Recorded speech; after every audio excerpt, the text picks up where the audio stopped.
de paz que ao despertar de um novo homem nos induz. Te conclama, irmão, de última hora, a ingressar nesta seara de... Boa noite a todos. O tema de hoje é bonito, importante e cabe a todos nós. Se em algum momento já tenhamos nos detido nesse item do Evangelho, nós vamos, com certeza, trazer essa impressão por muito tempo, porque o homem inteligente, né, referindo-se a cada um de nós, ao papel nosso, né, conferido nesse momento da nossa vida. Como é dito logo de início, reconhece-se o verdadeiro espírita pela sua transformação moral e pelos esforços que faz para domar suas más inclinações.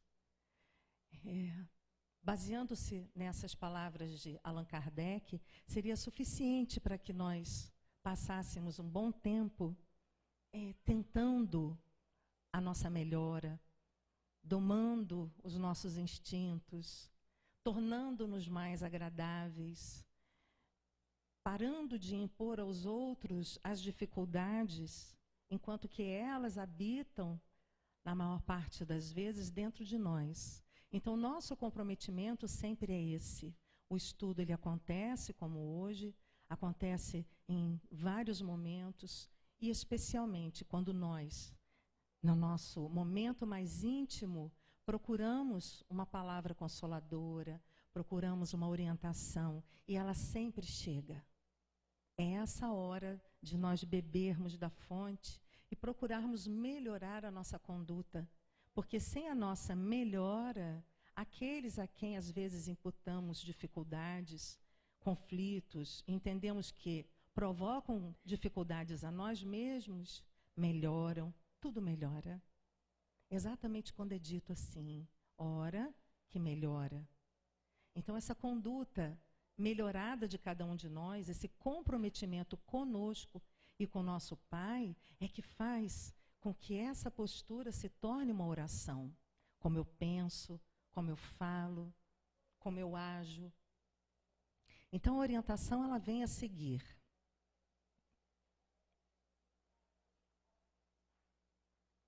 Eu só não sei passar.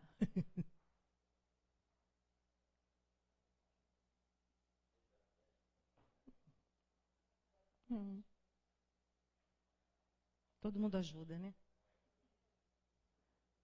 Foi. É para acabar com o nervoso. Bom, Evangelho segundo o Espiritismo, né? Nós estamos nos baseando nesse livro consolador. A missão do homem inteligente na Terra, por Ferdinando, espírito protetor. Isto em Bordeaux, 1862.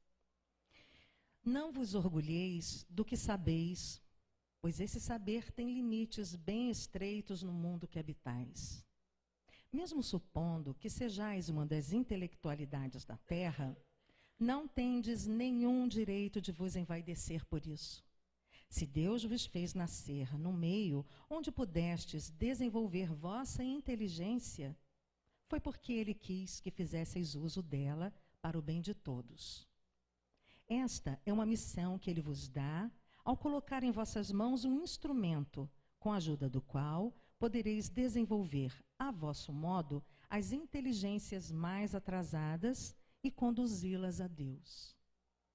A natureza do instrumento não indica o uso que dele se deve fazer? A enxada que o jardineiro coloca nas mãos de seu aprendiz não lhe mostra que ele deve cavar? E que dirias se esse aprendiz, ao invés de trabalhar, levantasse sua enxada para atingir o seu mestre? Dirias que é horrível e que ele merece ser expulso. Pois bem, assim ocorre com aquele que se serve de sua inteligência para destruir a ideia de Deus e da providência entre seus irmãos. Mais adiante. ele ergue contra seu mestre a enxada que lhe foi dada para limpar o terreno. Terá, assim, direito ao salário prometido? Ou merece, ao contrário, ser expulso do jardim? Ele o será, não há dúvida. E carregará consigo existências miseráveis e repletas de humilhações, até que se curve diante daquele a quem tudo deve. A inteligência é rica de méritos para o futuro, desde que bem empregada. Se todos os homens talentosos dela se servissem conforme a vontade de Deus, a tarefa dos espíritos seria fácil para fazer a humanidade avançar. Infelizmente, muitos fazem dela um instrumento de orgulho e de perdição para eles próprios.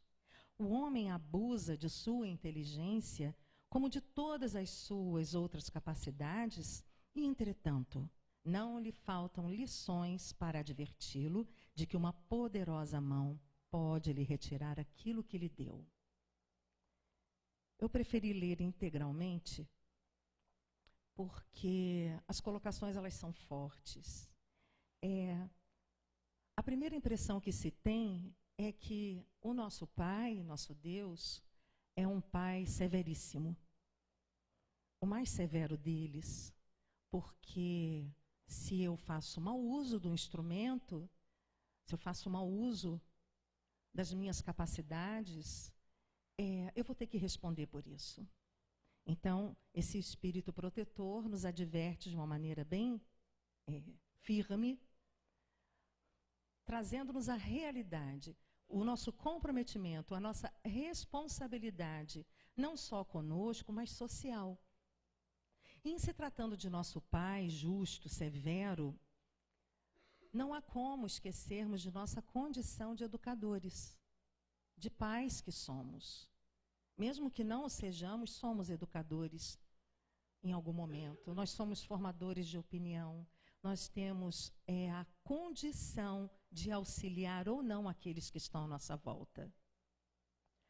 Em um determinado momento na nossa casa,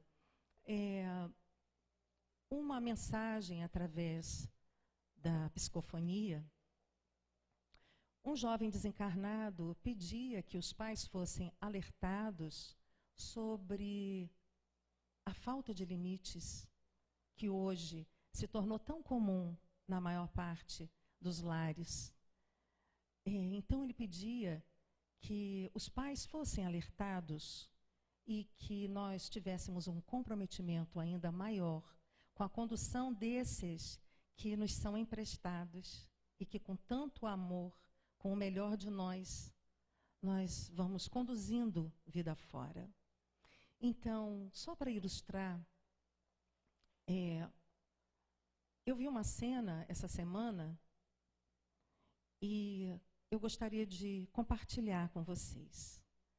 Eu estava ouvindo uma criança dizendo, não, não, não, e era uma criança bem jovenzinha, né? Se tem uns 2 anos e meio, era muito, e ela gritava muito na rua, dizendo que não queria, não quero, não quero, não quero. E aí eu fui procurando entre as pernas, assim, na rua, para ver onde é que estava aquela criança. Ela realmente não queria seguir o comando de alguém. Então, a cena era a seguinte, ela não queria ir para o carrinho, porque ela queria ir a pé. E a mãe tentava convencer essa criança de que ela devia ir para o carrinho, porque iam andar bastante. A criança ia se cansar, mas a mãe estava muito insegura. Talvez por estar na rua, talvez pela insegurança natural, talvez fosse o primeiro filho, não sabemos. Mas aquela criança, com aquela idade mínima, convenceu aquela mãe e convenceu aquele pai que o melhor era ela caminhando, atravessando a rua perigosa, né? Imagina como que ela não chegou até o destino dela, né? Pedindo carona, no mínimo. Ou então chorando de cansaço. E o que mais chama a atenção não é a postura da criança, porque criança, ela tem o direito de exercer o papel dela de criança. Mas a insegurança desta mãe, não é a insegurança desta mãe, é a insegurança de todas nós mães, de todos nós pais, especialmente atualmente, em que nós por amor e por zelo para acertarmos, às vezes deixamos de usar de firmeza. Na verdade, o que os nossos filhos, os filhos de todos desejam é uma ação firme. Alguém tem que guiar, alguém tem que orientar. Então, que sejam os pais e não a vida mais tarde, numa cobrança que nós entendemos que é bem dolorosa para todo mundo. Então, esse é só um exemplo de como os pequenos nos dominam com muita facilidade, porque eles são lindos, né? São perfeitos, são maravilhosos, são nossos. Tudo que a gente quer é que eles sejam felizes. No entanto, diante desta comunicação em que esse espírito se coloca, dizendo que o que lhe faltou, em verdade, foram limites. Então, essa é uma grande reflexão. Ora, se o nosso Pai, o nosso Criador, aquele que nos nutre, nos alimenta, nos provê de tudo, se Ele é severo, se Ele vai cobrar os nossos atos, às vezes danosos, quando não distraídos, sem comprometimento, nós seremos cobrados. Por que não auxiliarmos estes que chegam ao nosso lar e que desejam serem orientados? Porque o melhor lar é aquele onde nós estamos, não é o lar do outro, é ali é o meu lugar. Então, que os pais sejam firmes, sem a necessidade da violência oral ou da violência física, porque aí já é um desajuste nosso, não da criança, é um desajuste do adulto. Mas a firmeza, a criança, quando sente que os pais são firmes, ela suspira. Ela não pode ficar brava, mas a conduta dela é uma conduta mais equilibrada. No começo não é muito fácil, mas não estamos aqui para educar nós mesmos. Quando nós estamos no nosso trabalho, nós somos o tempo inteiro cobrados para que tenhamos a postura correta. E se não o tivermos, se não seguirmos as regras, as condutas que esperam de nós, nós não vamos alcançar o nosso progresso na nossa carreira. Talvez fiquemos pulando de um emprego a outro porque temos imaturidade. Então, que sejamos mais alertas e que entendamos que nós, independe da nossa idade, independe da nossa condição, nós temos um Pai. E esse Pai deseja o melhor para cada um de nós. Deseja que sejamos bondosos, amorosos e solidários. Mas para que isso aconteça, precisamos de ajustes. A maior parte de nós, por exemplo, gravita por 5 metros de diâmetro. Esse é o meu grau de interesse. Os que estão mais próximos de mim, onde eu estou, aqui me importa muito. Mas o que ultrapassa essa linha imaginária já não é do meu interesse, da minha responsabilidade. Mas nós, na condição de espíritas, já aprendemos o tempo inteiro. E o nosso Mestre Jesus nos assegura que nós somos uma família muito maior. Na verdade, esse grande laboratório que é o lar é justamente para que nós, a partir deste momento, aprendamos o ato de sermos solidários, de sermos amorosos, de termos interesse no outro, porque é obrigatório, não é? A gente convive. É necessário que nós aprendamos a conviver. Então, a partir deste momento em que nós temos essa intimidade no lar, não importa quantos membros ali estejam, é a partir dali que eu estou me educando para a vida social. Então, a minha família, em verdade, não é essa família tão próxima de mim. Somos todos nós, que por hora estamos espalhados, mas que em determinado momento poderíamos estar tão mais próximos. Aquele que bate a nossa porta de uma forma alegórica, aquele que se aproxima de nós, nós não sabemos, em verdade, o grau de ligação que nós temos. Então, por isso é que o sorriso, o compartilhar, o aceitar, o receber, o acolher, é de extrema importância. É assim que nós podemos ser caridosos, quando o nosso pensamento não é rígido, quando a nossa postura não é necessário falar. Que possamos acolher essas pessoas da melhor maneira, pelo olhar. Então, as orientações que nós recebemos são constantes. Como é dito, qual é a melhor maneira de fazermos uso dessa capacidade que nós somos felizes de ter? Nós pensamos, e quando refletimos é ainda melhor. Quando criamos o hábito da meditação, melhor ainda, porque nós não estamos olhando o outro, nós estamos olhando para nós. Como eu me porto, como eu estou. Eu tornei o meu dia um dia agradável? Tornei o dia de alguém agradável? Isso é o melhor sentimento que a gente pode desfrutar. Eu tenho certeza que vocês sabem do que se trata. Às vezes, o comprar algo está suprindo uma carência, um buraco, que a gente não encontra uma outra maneira de melhorar, de tapar. Então, nós adquirimos. Mas que grau de satisfação sem igual é aquele de quando nós fazemos alguém feliz. Quando aquela pessoa se sente bem pela nossa presença, por algo que fizemos, por cedermos a vez, por darmos um bom dia, por não sermos tão cobradores. E o mais importante, esse é muito difícil, quando somos chamados a atenção e não olhamos para o outro, nós olhamos para a gente, como nós estamos nos sentindo. E se não vem uma tempestade dentro de nós, ali a gente avançou.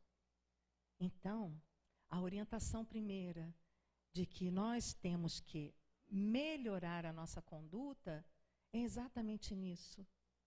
Os nossos dias são mais pacíficos, nós nos sentimos melhores, tudo realmente melhora. É necessário que nós procuremos essa melhora dentro de nós.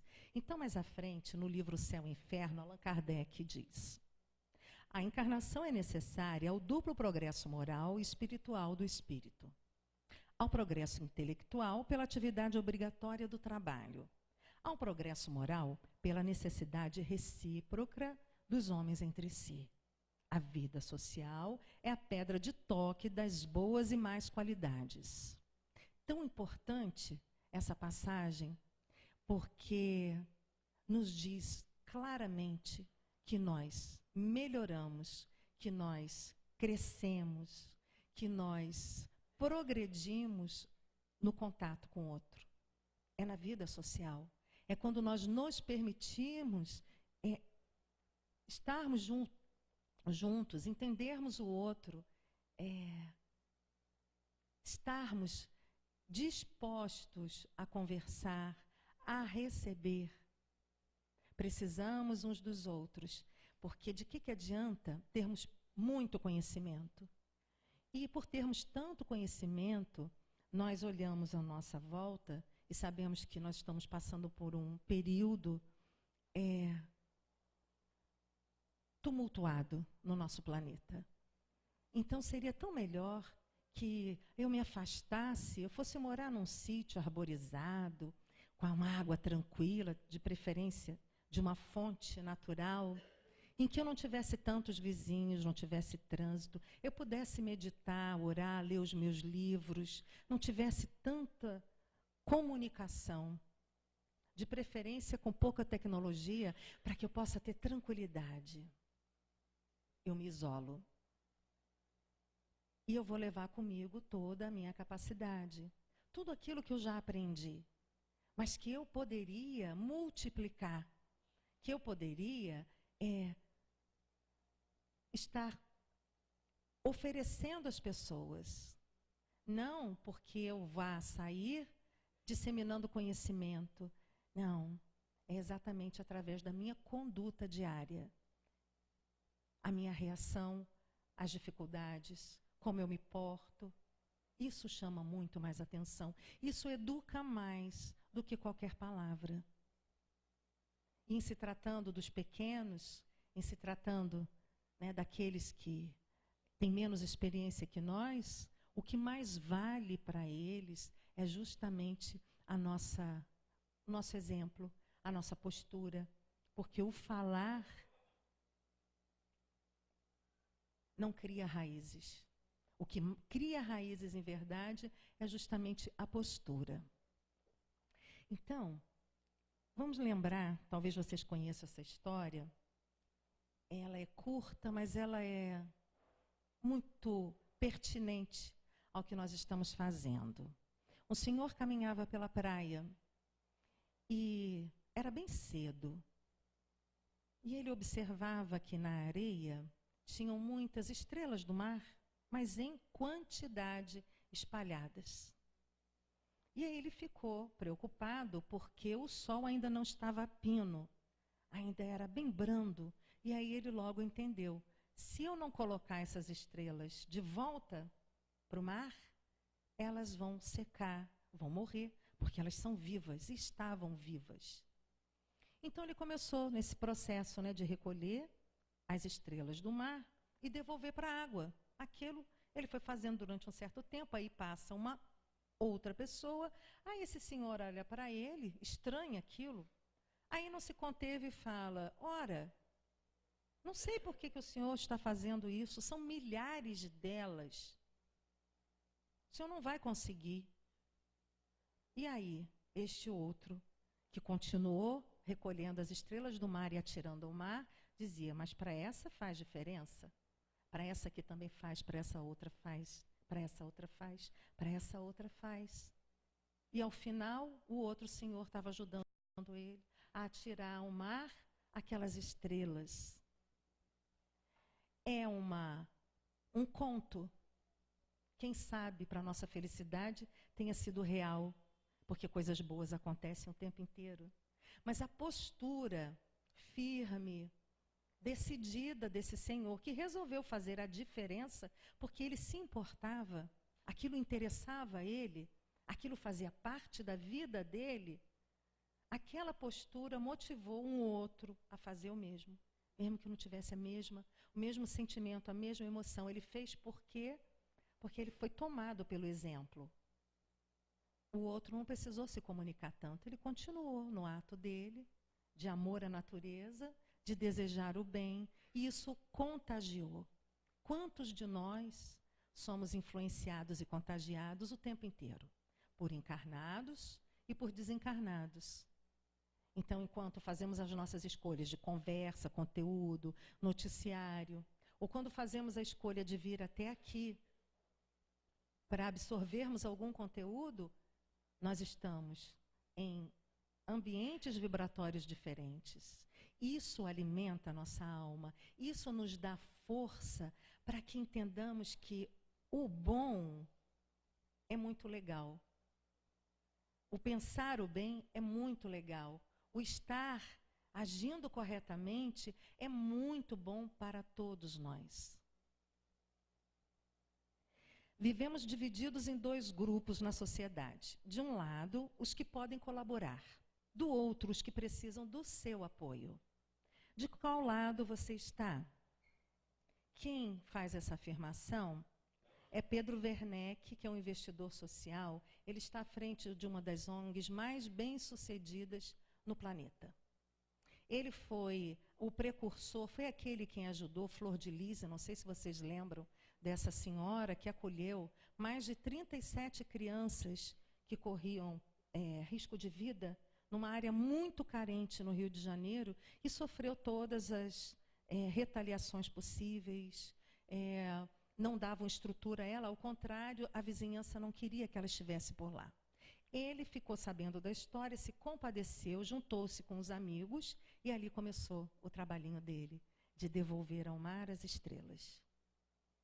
Então, a Flor de Lis teve uma casa, conseguiu acolher essas crianças de forma digna e legal, e hoje a ONG dele, que é uma ONG, né, voltada para a ajuda de pessoas muito necessitadas, ela é premiadíssima. Então, esse questionamento dele, né, de qual lado você está, cabe muito bem no estudo de hoje. Pois se nós temos condições, se nós temos capacidade intelectiva, se nós temos um conhecimento, não importa o grau dele, mas que nos fez avançar até aqui, quanta diferença nós podemos fazer no entorno? Quanta diferença nós podemos fazer na vida do outro, mas especialmente, quanta diferença nós podemos realizar naqueles que estão ao nosso lado, e especialmente naqueles que a providência divina nos confiou. Às vezes não é nem um filho, às vezes é um vizinho, é um amigo, e por aí vai.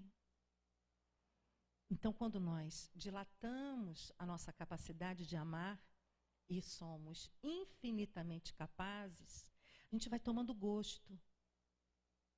Todas essas pessoas que se envolvem numa obra social, todas, invariavelmente, têm o mesmo discurso. Para mim, é muito mais prazeroso estar nesse trabalho do que ir à praia. Isso são jovens que dizem.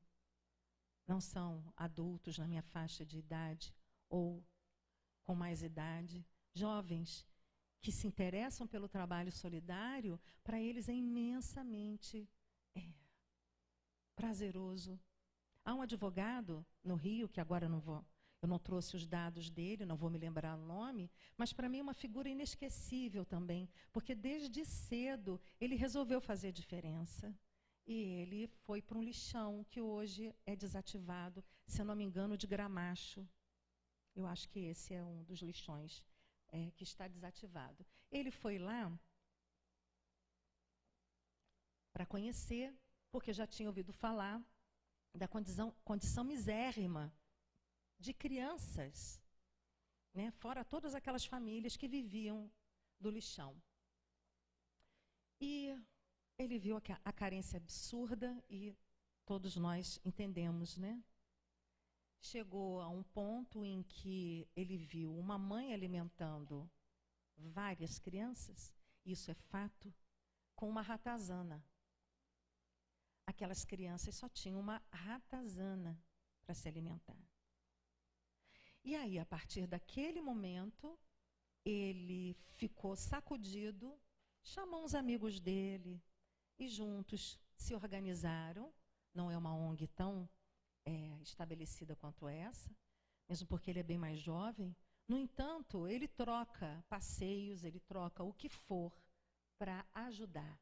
E é imensamente feliz. E acreditem, ele é jovem, é muito bonito, muito bem sucedido. Mas fez essa opção. Por que ele fez essa opção? Porque ele sentiu alegria no coração dele. Ele viu um sentido maior. Então, o que acontece com a maior parte de nós? Nós vamos distraídos, vida fora, porque as distrações, elas são muitas. E é verdade. Quem mora em grandes centros, tem tanta vitrine para a gente apreciar, tem tantas pessoas à nossa volta, tem tanta coisa acontecendo. A internet, então, nem se fala. Não precisamos sair de casa, né? É tão gostoso. A gente aperta aqui os botõezinhos, faz uma compra, recebe em casa. É muito bom na hora. Depois a gente quer mais. E assim é o nosso dia a dia de distrações. Faz bem? Faz. É necessário? Sim. Nós temos que viver com conforto, com dignidade. No entanto, o maior conforto e a maior dignidade que nós podemos ter é aquela que é aninhada na nossa alma. Então, estarmos aqui presentes, inteiros, só é possível quando a nossa alma também está aqui, inteira. Assim, às vezes não precisamos usar nenhuma palavra. Só o estar já pode ajudar alguém. Então, todos nós somos muito capazes, basta que nós criemos hábitos novos. As distrações, elas podem ser outras e muito produtivas. Um estudo, a reflexão, a meditação, ajudar ao próximo, ajudar aqueles que estão à nossa casa. Por exemplo, uma forma de contato excepcional no lar é o Evangelho. Quando nós fazemos o Evangelho no lar e praticamos, nós sabemos que a rotina hoje das famílias é tumultuada. Cada um tem o seu horário, quando não o seu aparelho de TV, o computador, o celular. Às vezes é difícil impor, né, limites aos filhos. Desliga, agora é hora da refeição. Ou então vamos conversar.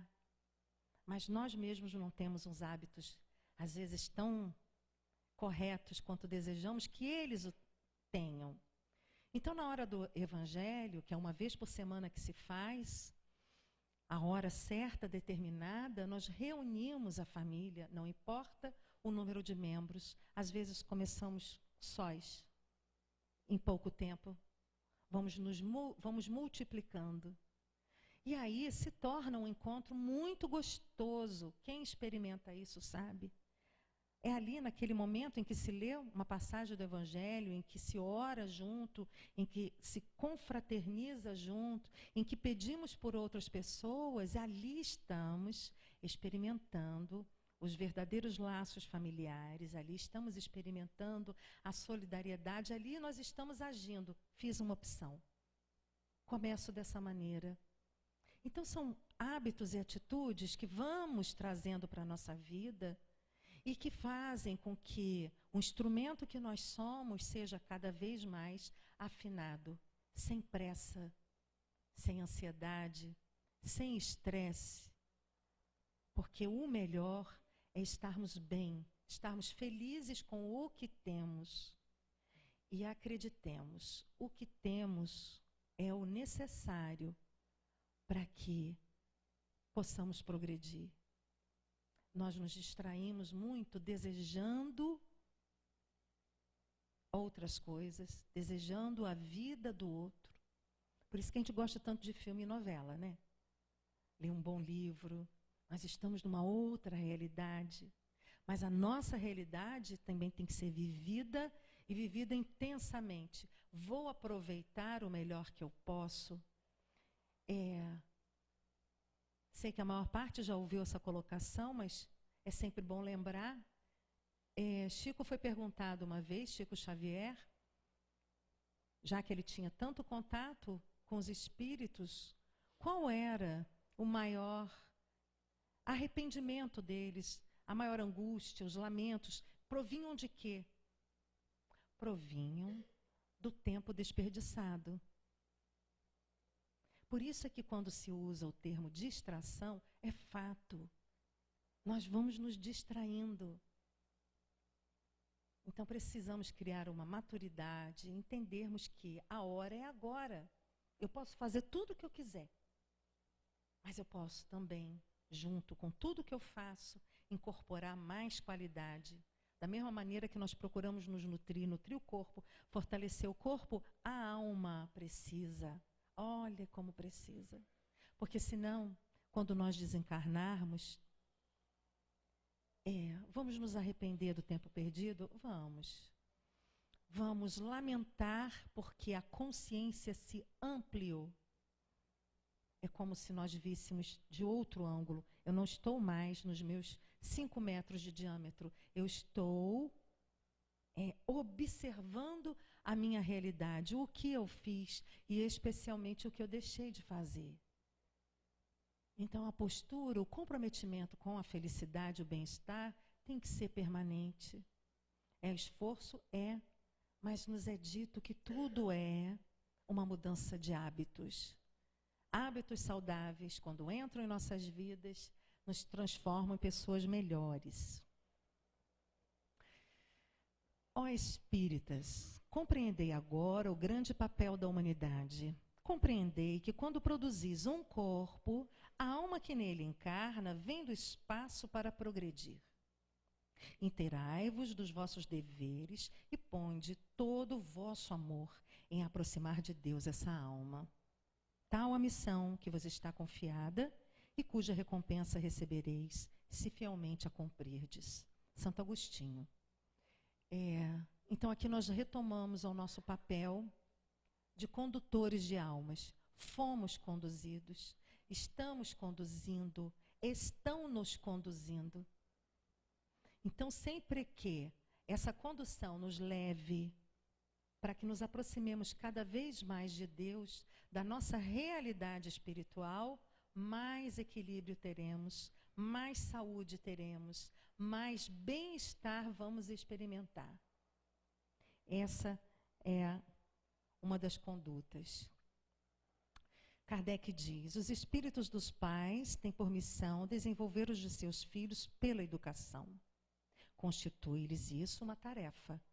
Tornar-se-ão culpados se vierem a falir no seu desempenho.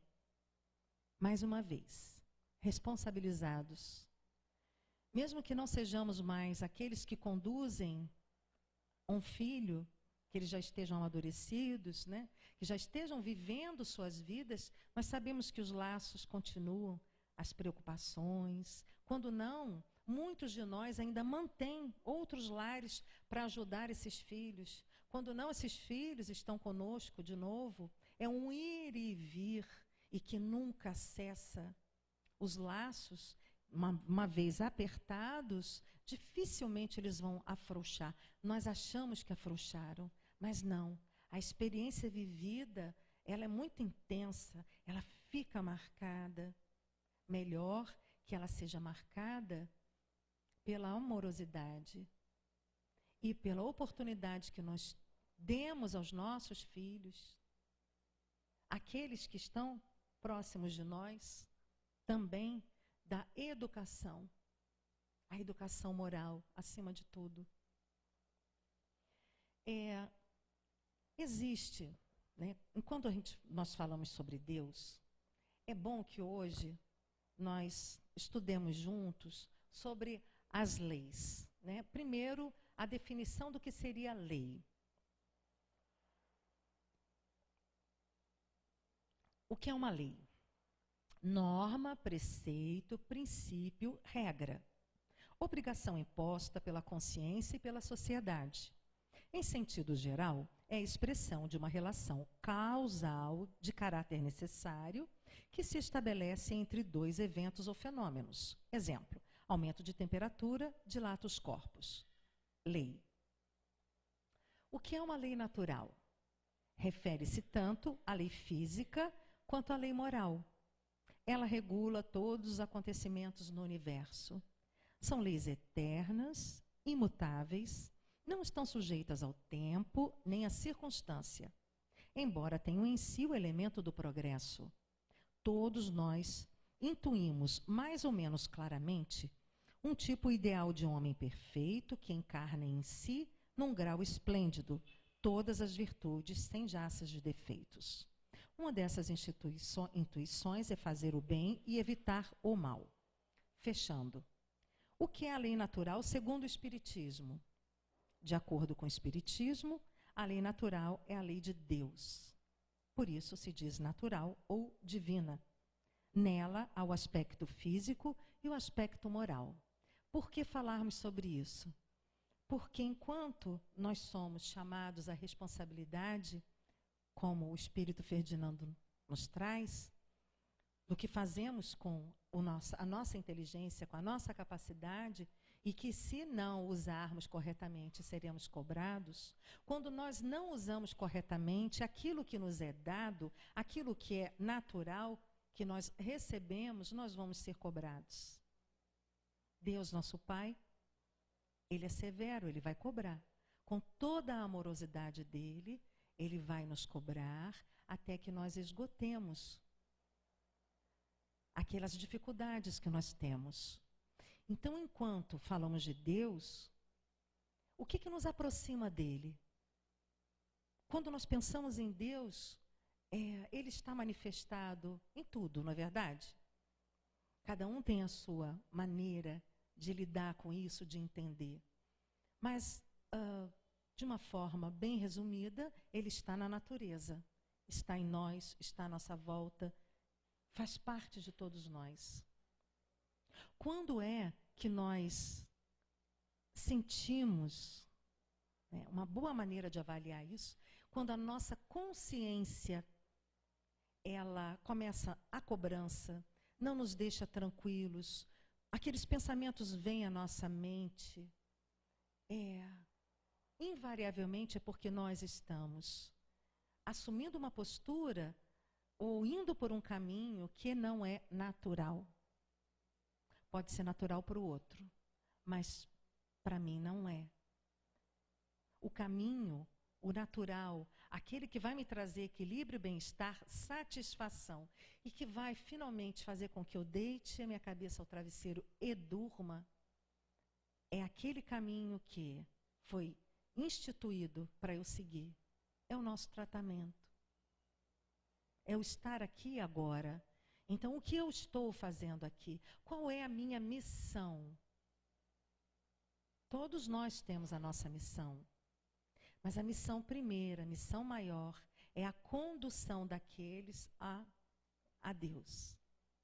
A nossa condução a essa realidade, a vida futura, a vida espiritual, a vida real. Por isso é que estamos aqui estudando. Estamos juntos falando daquilo que provavelmente não teremos oportunidade de falar durante alguns dias, a maior parte de nós. Mas que só vamos questionar, avaliar, refletir mais profundamente num momento como esse. No entanto, esse momento é o nosso momento real. A condição espiritual é a real. A condição material é transitória. Daí ensinar a gente, convencer a gente disso, é uma mudança, mas necessária, para que a gente tenha mais leveza no trato, para que a gente viva melhor, para que a gente não se impressione tanto com os outros e conosco.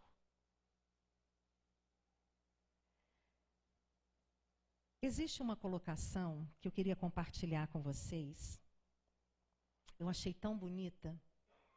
Já que nós estamos estudando o Evangelho, Allan Kardec, no livro Céu e Inferno, mais uma vez diz assim: quem acreditaria que da misérrima manjedoura de Belém pudesse sair a palavra que havia de transformar o mundo?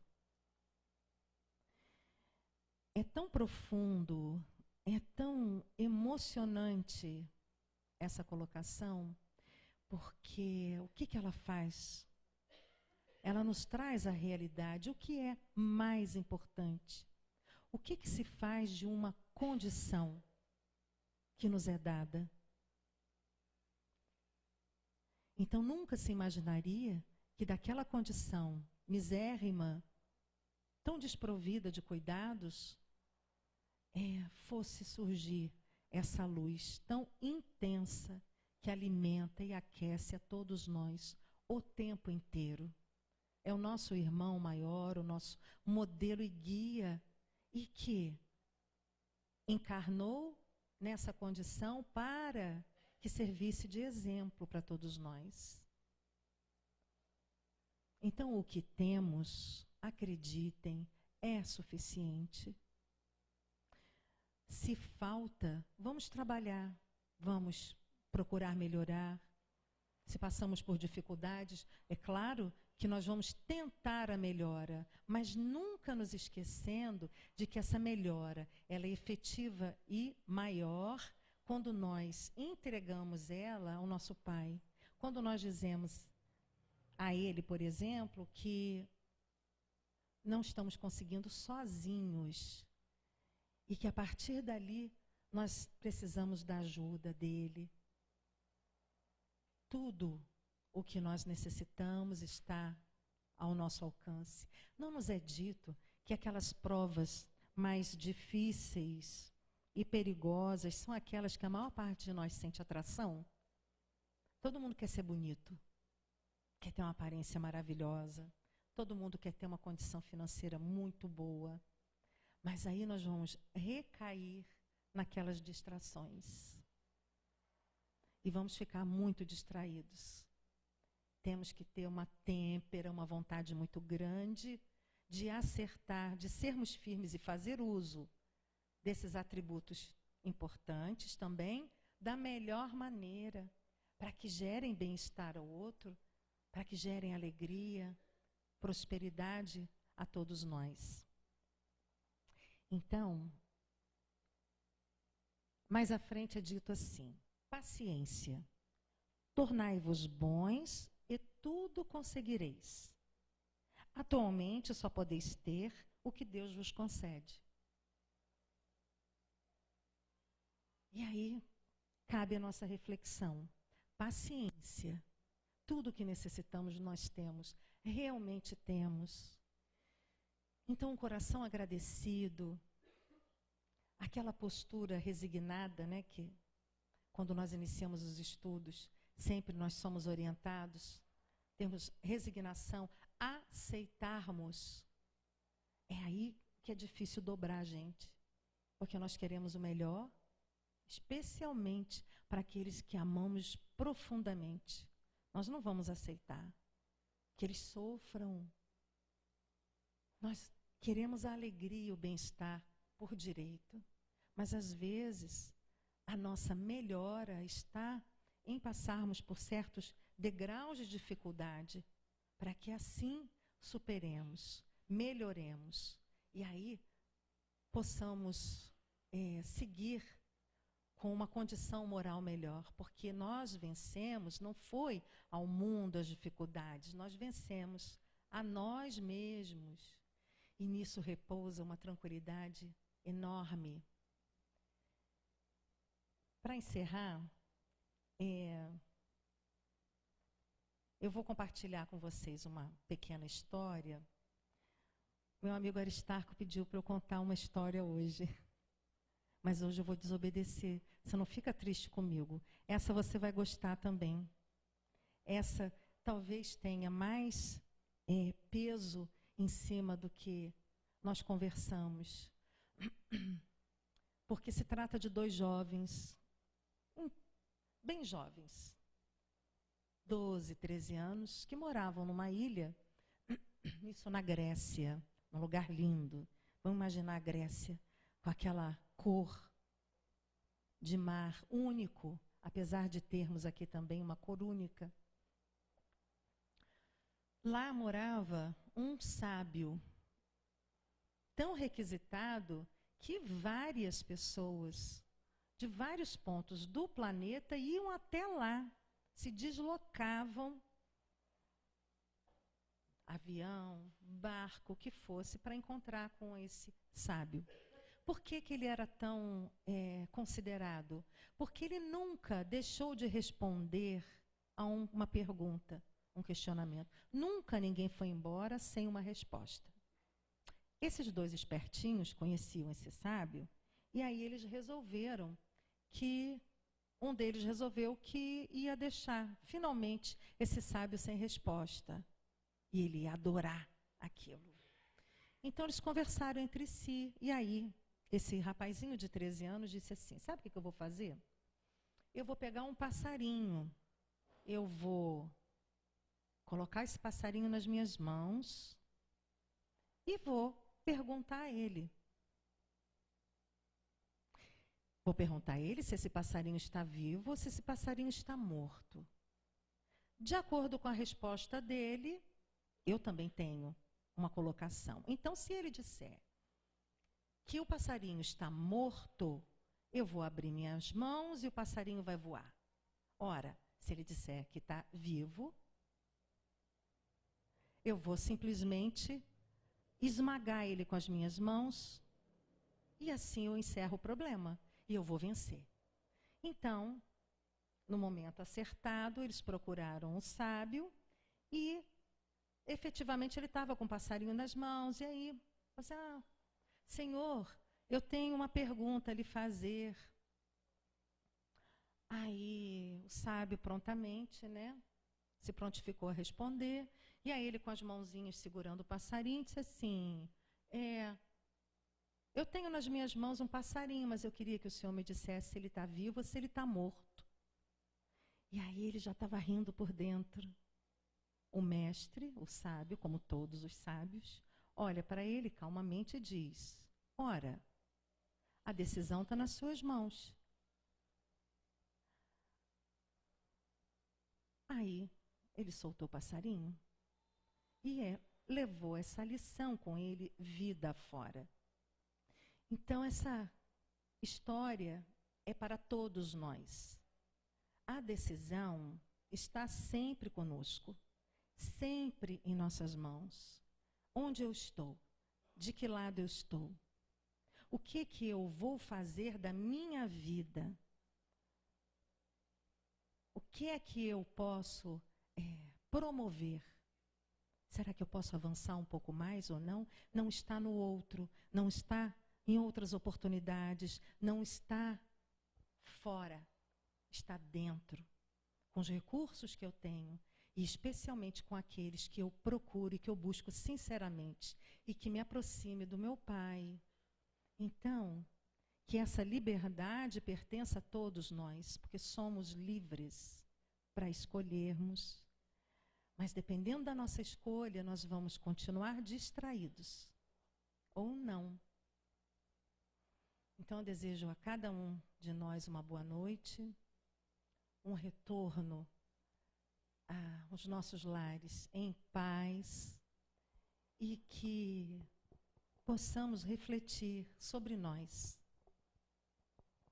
e espargir pelo menos amor e bons pensamentos por onde nós estivermos, e que o nosso Pai nos abençoe nas nossas escolhas.